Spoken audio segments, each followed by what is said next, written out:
umbwira ingorane ufise ingorane ya Mazu ufise ingorane ya jewe ingorane mfise none ukenye kora oya ntavyo gukora kandi mfise amenyo akwiye mu kanwa uri kuru jewe jewe hari umuntu nabajije ati mbega ugiye ukita ku muntu akaguhongora amenyo baramuca mpande ambwira amenyo amande bamuca iryinyo rimwe n'ibihumbi 100 nanje wenda bivyinyo nta kamaro bifitiye no kurya njarimwe ku munsi cyavuga ati none nta kuntu nogenda nkaraba urugabo rubyibushe ngira ndagwite ko runkora amenya 5 basi tume ntanda na sense none wararuroza none naragiye jirenda narakwanye gusa hakura y'amenyo kwapfinye ukuguru none cyo mbwira urabona rero umugambi uhari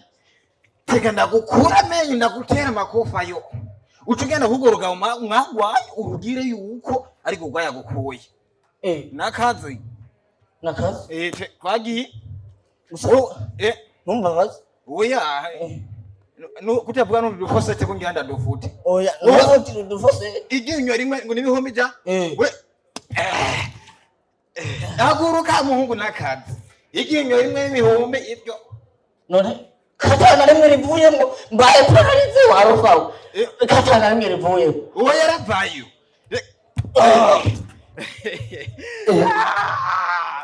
kwagiye iri ni rya gatatu ubuza bitavuyemo atavayo yose atatu ucugura itongo yatuwa samira yego ubone komezeyo katana rimwe rivuyemo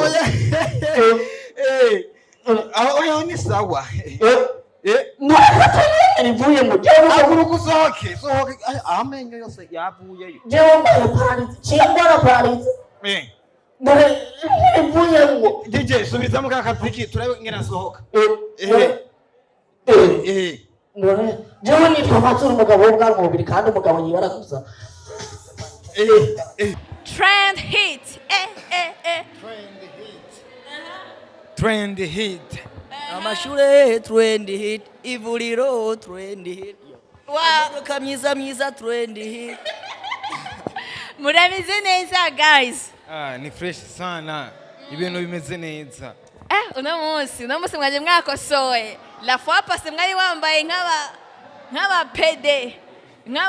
nk'abarara ariko today mwagerageje guys mbega zino style muzikura he iyo nimba ari kanzu ubundi style byo nokubwira byo napfuye kwambara ntabwo nambaye mvuga ati ibi bintu ndabizihe nimba ari by'abagore ari by'abagabo byose riyare byose no kwambara ati naco nije abakomedie usanga mwisangije aho muri hose muwa mufise ibintu vy'abamwe vyisangije wow nka trend hit mugeze muri demi finale muri Akejo next stand up comedy mubona ihiganwa ariko rigenda gute gifashe gute mubona gute muzopasa bie ndashaka bamumbwire mubona gute gupasa ni iby'iwacu ibyo si ibintu gusa ni kubwacu ntuzi gusa Imana yo ukuntu yabikoze cyo kubwacu gusa tubona yuko nyine ibintu bipanze neza usaba mubikora neza mbe ibintu mwabikuye he kwanza ubundi jewe novuga yuko munda iwanje nakina yo comedy si iwanje ni kwa mama munda kwa mama nakina yo comedy ubundi yahiganwa ukuntu rimeze amutubaza ivyo gupasa jewe ndizera neza ko mpasa ndabyizeye neza kuko naje no muri competition nyokuru yabimbwiye nyokuru n'umudozi oya yarapfuye aheze imyaka 5 wode uvuga n'imizimu mbega hamwe ibno higanwa rya Akejo next stand up comedy ryo kuba giwanyu mukaba abambere nka trend hit muzokora iki cyangwa byifashe gute muzokwakira gute muzovyakira gute muzokwifata gute mera kurinde je ubundi ukuntu nzokwifata ndamutse ndenganye basi abantu bateguye irihiganwa nuko ntobaterura uko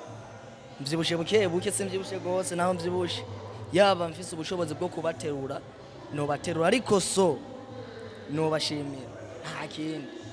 nawe amajena nanje bivanye nk'ubu tubaye nk'abambere kwanza naziya demiri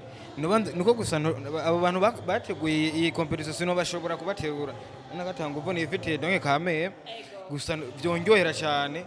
nofasha umuryango naje ubwanje nkiyitaho ngira abakobwa aho bokumbura bakanshima. Reka tuvuga ati rero amashimwe yanyu ashikire ku barongozi ba Akejo Media. Yes. Nimubakomera amashire.